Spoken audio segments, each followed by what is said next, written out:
Russia মানেই এক ভয়ঙ্কর ভিলেন রাষ্ট্র। ইউরোপ এবং আমেরিকা আমাদের পুরো প্রজন্মকে যুগের পর যুগ ঠিক এভাবেই একটা ম্যাট্রিক্সের ভেতর আটকে রেখেছে। ছোটবেলা থেকে পশ্চিমা মিডিয়া আমাদের মগজ ধোলাই করে বুঝিয়েছে রাশিয়া এমন এক দেশ যেখানে শুধু মাফিয়াদের রাজত্ব আর বরফের নিচে চাপা পড়ে থাকা এক হিমশীতল আতঙ্ক। কিন্তু আজ আমি আপনাদের এমন এক সত্যের মুখোমুখি দাঁড় করাবো যা শোনার পর আপনি নিজের চোখকেও বিশ্বাস করতে পারবেন না। গত 2 বছর ধরে একজন ভিনদেশী হিসেবে এই বিশাল সাম্রাজ্যের অলিগলি আমি ঘুরে বেরিয়েছি। আর আজকের এই ভিডিওটি শেষে আপনার মনে একটাই প্রশ্ন ঘুরপাক খাবে, আমরা কি আসলেই সত্যটা জানতাম নাকি পুরো বিশ্বকে একটা সাজানো ডাহা মিথ্যা গিলানো হচ্ছে। মিলিয়ন মিলিয়ন মানুষের মাঝে যেহেতু আপনি এই ভিডিওটা দেখছেন, তার মানে অ্যালগোরিদম আপনাকে সত্যটা জানাতে চায়। পরবর্তীতে যেন আমাকে আর খুঁজতে না হয়, তাই এখনই ফলো করে রাখুন, কারণ আমি রাশিয়া নিয়ে সেই অজানা ইতিহাস বলি যা কেউ বলতে সাহস পায় না। কে জানে, হয়তো এটাই আপনার সাথে আমার শেষ দেখা। যাই হোক, প্রতিটা গল্পে প্রতিটা সিনেমায় একজন হিরো আরেকজন ভিলেন থাকে, আর ইউরোপ আমেরিকার কাছে রাশিয়া হচ্ছে সেই আলটিমেট ভিলেন। যারা নিজেদের সব সময় হিরো বলে দাবি করে, বাস্তবে তারাই পুরো পৃথিবীর শান্তি বিনষ্টের মূল কারিগর। মস্কো পৃথিবীর সবচেয়ে বড় দেশের রাজধানী এবং পুরো ইউরোপের সবচেয়ে বিশাল শহর। আপনি যদি ভাবেন রাশিয়া শুধু ইউক্রেনের সাথে লড়ছে, তাহলে আপনি বোকার স্বর্গে বাস করছেন। এই দেশটা সম্পূর্ণ একা পুরো ইউরোপ এবং আমেরিকার সম্মিলিত শক্তির চোখে চোখ রেখে দাঁড়িয়ে আছে, এক অদৃশ্য শয়তানের বিরুদ্ধে যেন তাদের নীরব লড়াই। মস্কোতে পা রাখলে আপনি সেই সোভিয়েত অহংকার নিজ চোখে দেখতে পাবেন। ক্রেমলিনের চূড়া থেকে শুরু করে আন্ডারগ্রাউন্ড মস্কো মেট্রো, মাটির নিচের এক একটা স্টেশন দেখলে আপনার মনে হবে আপনি কোনো রাজপ্রাসাদে ঢুকে গেছেন। আপনি অবাক হবেন, ভাবতে বাধ্য হবেন এটা কিভাবে সম্ভব। কিন্তু সবচেয়ে অদ্ভুত সাইকোলজিক্যাল গেমটা কি জানেন? এত বড় একজন লিডার ভ্লাদিমির পুতিন, অথচ পুরো শহরের কোথাও একটা সিঙ্গেল পোস্টার বা ব্যানার আপনার চোখে পড়বে না। একেই বলে সাইলেন্ট পাওয়ার। আসল ক্ষমতা দেখানোর জন্য তাদের কোনো সস্তা বিজ্ঞাপনের প্রয়োজন নেই। এবার আসি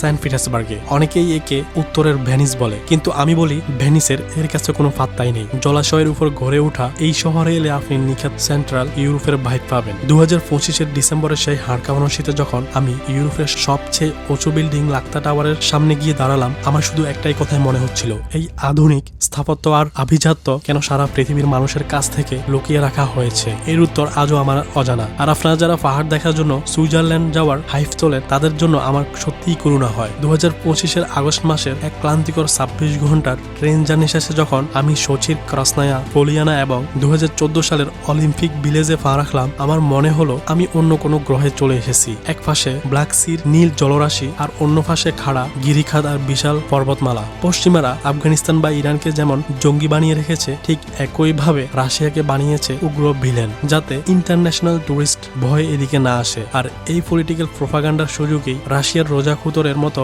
এবং আলতাইয়ের মতো আন্ডাররেটেড স্বর্গগুলো রয়ে গেছে লোকচক্ষুর অন্তরালে। যাই হোক, তবে এই 2 বছরে আমার সবচেয়ে বড় সার্ভাইভাল গেমটা ছিল আমার নিজের শহর ভরনেজে। রাশিয়া এটা এমন একটা দেশ যেখানে আপনি রাশিয়ান ভাষা না জানলে আক্ষরিক অর্থেই বোবা এবং বধির। প্রথম বছরের ল্যাঙ্গুয়েজ প্রোগ্রামের চাপে অন্য কোথাও যাওয়ার সাহস হয়নি। ম্যাপ ধরে ধরে এই পাহাড়ি শহরের প্রতিটি কোণ ঘুরে বেরিয়েছি। উইন্টারের শেষে ভরনেজ থেকে 60-70 কিলোমিটার দূরে হোয়াইট ওয়াল নামের এক অদ্ভুত চুনা পাথরের খনি আর রামনের সেই পুরনো প্রিন্সের রহস্যময় বাড়ি দেখতে গিয়ে আমাদের রাস্তা হারিয়ে ফেলার সেই থ্রিল। আবার ডন নদী যখন পুরোপুরি বরফ হয়ে যায়, তখন সেই জমাট বরফের উপর হেঁটে বেড়ানো, জঙ্গলের পাশে বন্ধুদের সাথে মাইনাস তাপমাত্রায় আগুন জ্বালিয়ে বারবিকিউ করা, আর এই ভিনদেশের বাংলাদেশের আঞ্চলিক মুরগির লড়াই খেলা, বিশ্বাস করুন এগুলো শুধু মেমোরি নয়, এগুলো এক একটা লাইফ টাইম এক্সপিরিয়েন্স। হলিউডের মুভিগুলো দেখে আপনার কি মনে হয় রাশিয়ানরা সব কোল্ড ব্লাডেড খুনি? রাস্তায় বের হলেই শুধু মাফিয়াদের গোলাগুলি। মিথ্যা কথা। গত 2 বছরে আমি যে রাশিয়ানদের দেখেছি তারা যথেষ্ট ভদ্র।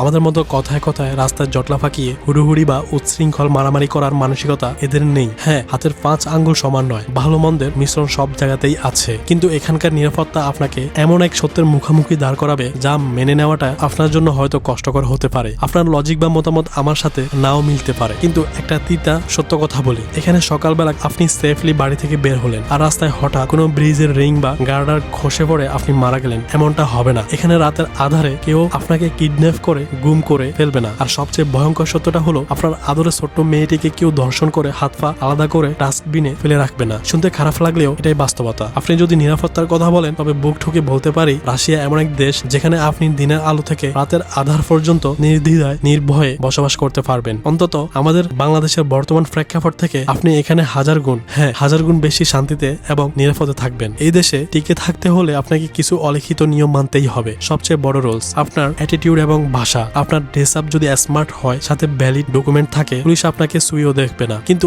এর মাঝেও একটা ডার্ক ট্রুথ আছে। দুনিয়ার সব পুলিশই দিন শেষে এক। মাঝে মাঝে কিছু পুলিশ বিদেশিদের চেক করে, তবে কিছু রুবল পকেটে গুজিয়ে দিলে এই কঠোর আইনের দেশেও তারা এমনিতেই ছেড়ে দেয়। সিস্টেম সব জায়গাতেই করাপ্টেড, আমরা শুধু নাম পাল্টে ডাকি। আর আপনারা যারা রাশিয়ায় ভ্রমণের কথা ভাবছেন তাদের জন্য আমার personal survival tool kit share করছি। টুটু অ্যাপস রাশিয়ার সবচেয়ে জনপ্রিয় অ্যাপ।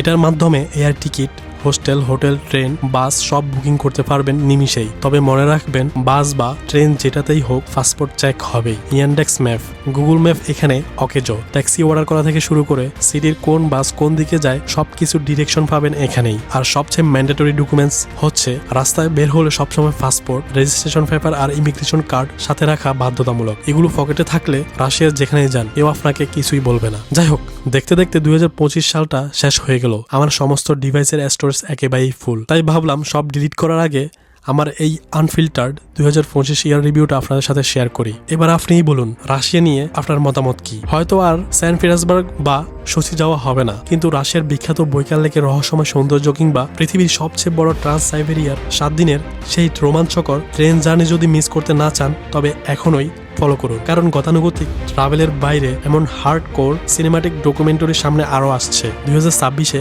গেম আরো বড় হতে যাচ্ছে। So guys, stay blessed, stay rocking. It's your boy rocking from Russia. Bye bye, Allah হাফেজ।